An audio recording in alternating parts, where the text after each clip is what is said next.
All right, what's up, y'all? It's Will here. We're back with another Venocritique episode or another photo reaction episode. Still not sure about what I want to name these videos, but back with another video. Today we're going to be talking about the piece Rhine 2 by Andreas Gursky. I recently just did a video. I did a video yesterday on Andreas Gursky, so if you want to check that out, go check out my last video. I could leave a link, or I could try to edit the video in here. Still trying to figure everything out. But yeah, today we're going to be talking about Rhine 2 by Andreas Gursky. I believe this is the most expensive photo that has ever been sold for $4 million. This one I actually do know the price. This one I actually do know what it sold for. And it was $4 million. So if we're going to go back, for those of you who maybe not want to watch my last video, I'm just going to go ahead and explain who Andreas Gursky is, and explaining his style of photography, and then I'm gonna do a little Wikipedia add-on. But okay, so what we have here is Andreas Gursky is actually a German photographer. He studied photography at Dusseldorf Dusseldorf Photography, or Dusseldorf School of Photography is the name of it. And yeah, that piece sold for, the Rhine 2 piece sold for $4 million. I'm not sure to who, but it sold for $4 million. Andreas Gursky is known for taking large format images, and he's known for his photos having lots of detail. He's been doing this for a long time, I know that. He's known for combining a lot of his photos, so he'll take a collection of photos and put them together to make one singular photo. And that's how I'm guessing that's a good add-on to how he's able to just like take things and blow them up to huge proportions and still have the good amount of detail that you would need to appreciate its photography. So yeah, he's known for having lots of detail. He likes to shoot collective things, and yeah. Like I said in my last video, he has two sayings, he has two quotes that I found very inspiring. And one of the quotes was, "There's more going on in an image than we can ever actually grasp." And you can tell that he lives that on a day-to-day, or in a you can tell that thought in that quote is acted out in a lot of his photos, because you'll see that his photos get blown up to large proportions, and he's heavily focused on the detail in a lot of the photos that he has, or a lot of the pieces that he has, or whatever you want to call it. And you'll see it in how he does his work too, because his work is, he likes to combine photos. He likes to have a lot of detail in his photos. He's known for very large images, and so you'd have to have a lot of detail, and you'd have to have a lot of information in those photos for you to be able to blow it up to that size, unless you're just putting it on like a banner or something like that. But if it's like a large art piece, it has to have a lot of detail if you're going to blow it up to that proportion. The other quote that he has, it says, he wants to understand how the world fits together. And so not only does he like to shoot like large photos, not only does he like to make large photos and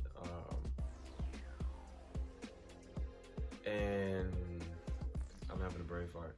Not only does he like to have large photos and combine his photos and have lots of detail in his photos, but the photos, I guess this goes along with having lots of detail, but the photos that he has are heavily repetitive. Not like all of his photos are the same, but the subjects in his photos are so repetitive that it just adds to the tremendous amount of detail that he has. Rhine 2 is not really a good example of that, but 99 Cent 1, 2, and 3 is a good example of that. Board of Trade is a good example of that.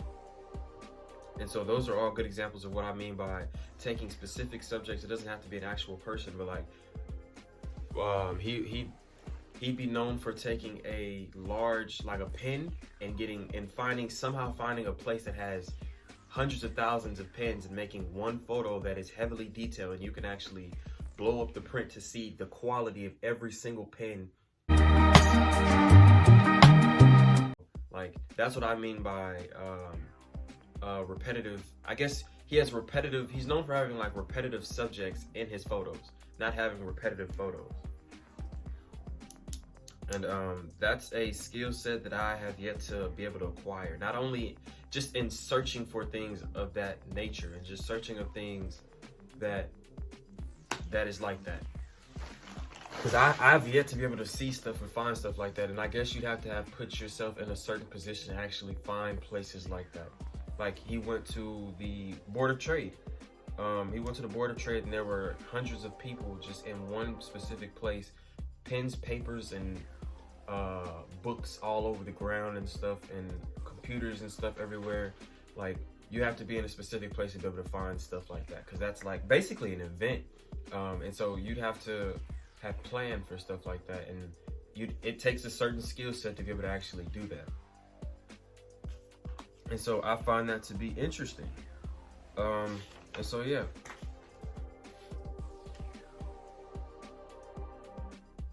Yeah, that's pretty much it with that. Let's see something.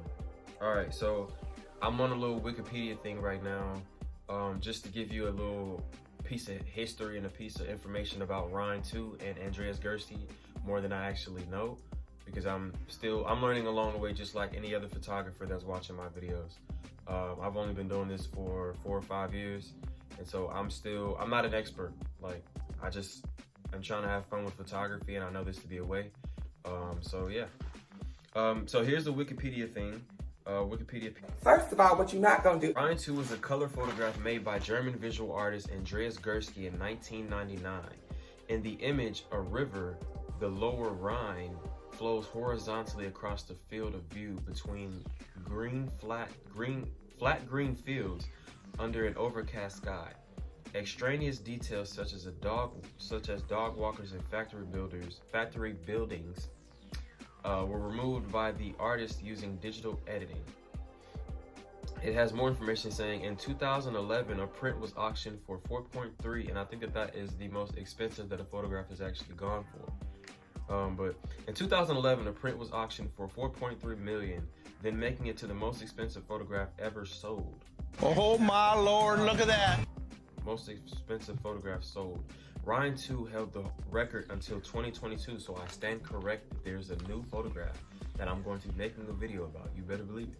Historical. Unbelievable. Ryan 2 held the record until 2022, when its price was exceeded by Le Violon d'Ingres. I don't know if I'm saying that right, but no, not really. Le Violon d'Ingres, right? So that's that.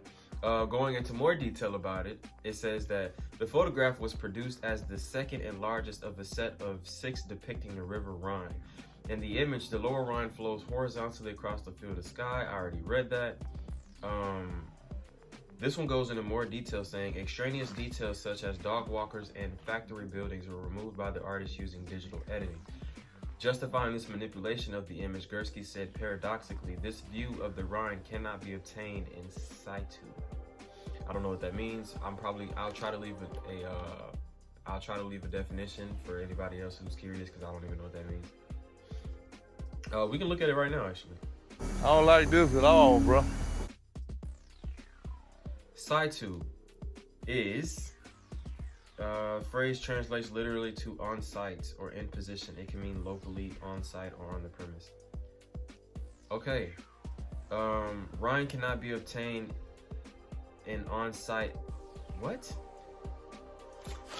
Rhine cannot be obtained in on site. A fictitious construction were required to provide an accurate image of a modern river. Gursky produced a very large chromogenic color print of the photograph, mounted it onto acrylic glass, and then placed it in a frame. The image itself measures 73 by 143 inches, while the frame measures 81 by 151 inches. I don't know what that is. I think that's like 9 feet by something. 9 feet by like 10 feet or something like that. Something along. It's a little larger than that. It's crazy, dude. So yeah, what else do we have? Here we go. The print was originally acquired by the Galerie Monica Sprut in Cologne, and subsequently bought by an anonymous German collector. The collector sold the print by auction at Christie's, New York on November 8th, 2011. Who estimated it would fetch a price of 2.5 to 3.5 million. It actually sold for 4.3 million. Then about 2.7. What? The identity of the buyer has not been revealed. I'm just gonna keep going. The work has been described by arts writers Florence Waters in the Daily Telegraph as a vibrant, beautiful, and memorable, I should say, unforgettable contemporary twist on the romantic landscape, and by journalist Maeve Kennedy in the Guardian as a slut. I thought it said slutty image. It says the romantic landscape, and by journalist Maeve Kennedy and the Guardian as a sludgy image of the gray Rhine under gray skies. What else do we have? I think that's pretty much it. Yeah, that's pretty much it. All right, so that's pretty much a description of the photo. Thank God. As far as my take on the photo, it's very plain. I don't understand how someone actually wanted to buy this for $4.3 million. I can see, they said that the photo was bought from another German person. So it probably just had like national value, if you will. Maybe that's just what it was. And so somebody, like maybe Andreas Gursky just built his brand and he built his craft up to be worthy of museum quality, and so the place that he was from deemed it as extremely valuable, and so maybe that's just what it was. As far as me looking at this is just a very edited photo of a river. Yeah, I probably wouldn't pay anything for this if it was me. Like for this photo specifically, I probably wouldn't pay any money for this photo. Now Andreas Gursky has another piece called 99 Cent, which I believe it should be his most expensive photograph. That photograph is easily worth millions because it's just a beautiful photo, in my opinion. So yeah, but this photo is actually heavily edited. There was an original photo that the original piece to this actually had buildings and people walking. I think it had a person walking his dog behind him or in the picture, and there were trees and stuff. He edited all that out. He took all of that out, and all you have here is just skies and river and grass and a road. Like, it's so plain. It's kind of creepy how plain it is. Like if this was an actual place, and like if he didn't edit this photo at all, I think that would be a little creepy. Somebody's like, whoever owned that land is like, yeah, like this photo works, or not this photo, but like this is perfect, and it's like it's literally nothing there. So I find that to be interesting. Yeah, I'm not a fan of it. I'm a fan of Andreas Gursky and some of his pieces, but this piece is just mind-boggling more so than it is valuable. And maybe it's the mind-boggling that makes it valuable. Like maybe it's the fact that I don't understand. Maybe it's the fact that I don't understand the value of its work that makes it worth so much. Maybe it's the fact that a bunch of people don't understand the value of its work, the value of the work that makes it worth so much. Who knows? All right, so we're going into the next part, which is I want to read a Wikipedia thing about Andreas Gursky.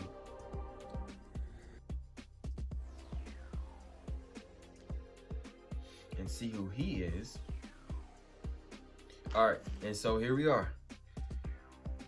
It says he is known for his large format architecture. Andreas Gursky, that is known for his large format architecture and landscape color photographs.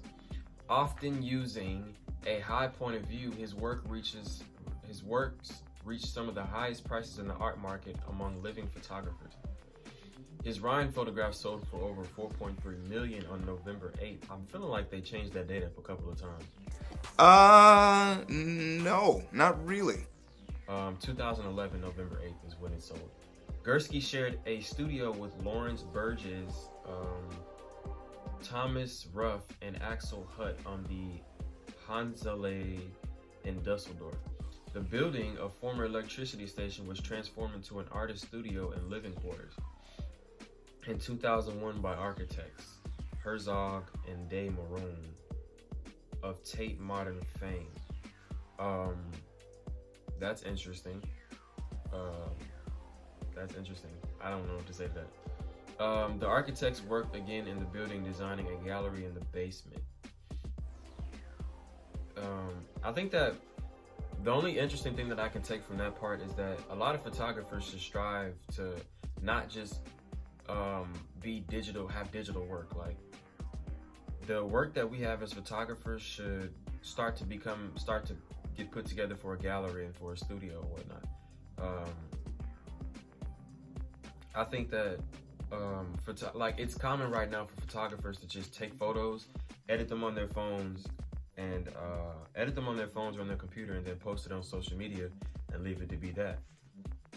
I don't think that it should be that way, and I think that that's only a part of the process.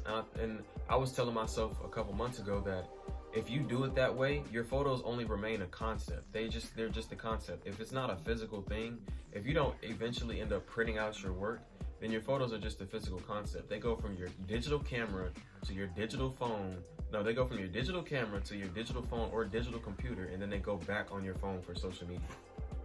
It just remains a concept until you actually get the work printed out.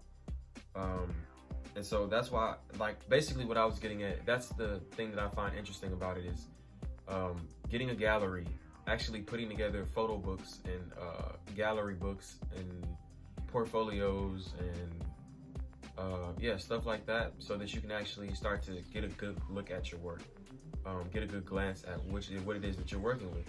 Because just leaving it up to your phone is you're missing out on a lot when you do that, basically. Continuing on with the Wikipedia. Just some days you just over it.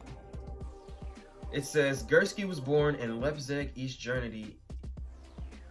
Gursky was born in Leipzig, East Germany in 1955. His family relocated to West Germany, moving to Essen and then Dusseldorf by the end of 1957.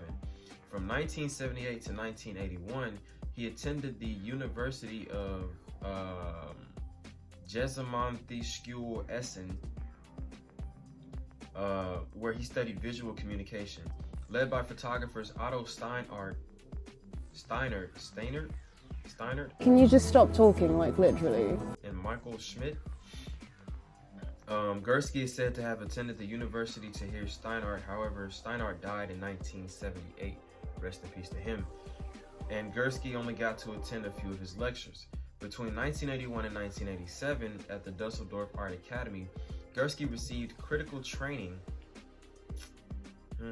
Gursky received critical training and influence from his teacher, Hilla and Bernard Becher. And let's go. Okay, I kind of got lost for a second. A photographic team member known for their distinctive, dispassionate method of systematically cataloging industrial machinery and architecture. That was a good sentence right there. That was heavy on the detail. Gursky demonstrates a similar methodical approach in his own larger scale photography. Other notable influences are the British landscape photographer. I'm all over the place. Other notable influences are the British landscape photographer John Davis, who highly detailed, high vantage point images had a strong effect on the street level photographs Gursky was then making, and to lesser degree the American photographer. Interesting. We're gonna keep going because I'm kind of having fun with this. Before the 1990s, Gursky did not digitally manipulate his images. Before the 1990s, Gursky did not digitally manipulate his images. In the years since, Gursky had been frank about his reliance on computers to edit and enhance his pictures, created an art of space larger than the subject's photograph, which is interesting now because I wonder what they did to their images before then. What do you do then? If you don't edit your images, I'm imagining you have to wait for the right shot. I think that it was a lot what I think that it is, to answer my own question, what I think that it was is that it was a lot of waiting on the perfect shot and then having your camera settings set as well as you could.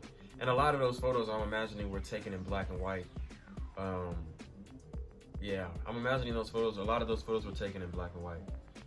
But yeah, I think that to answer my own question, I think that it was a lot of just waiting on the perfect time and setting up your camera as best as possible so that you can get that, so that you can be prepared for that perfect moment. We don't do that anymore.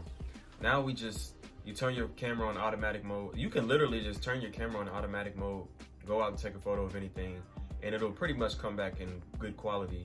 Because if it doesn't come back in good quality, you can just throw it in your editing software and it'll definitely be in good quality. So you really don't even have to do that. Yeah, so yeah. Okay, he's been frank about his reliance on the computers to edit and enhance his pictures, creating an art of spaces larger than the subjects photographed. Writing in the New York magazine, the critic Peter Schlato, I have no clue how to pronounce a word that starts with SCHJ. I don't know what to do with that. We're gonna just, writing in the New York magazine, the critic Peter, that's his name, Peter, the critic named Peter, called these pictures vast, splashy, entertaining, and literally unbelievable. I think that a couple of his photos are definitely unbelievable, especially considering the times that they were made in. I think that they could be viewed as unbelievable.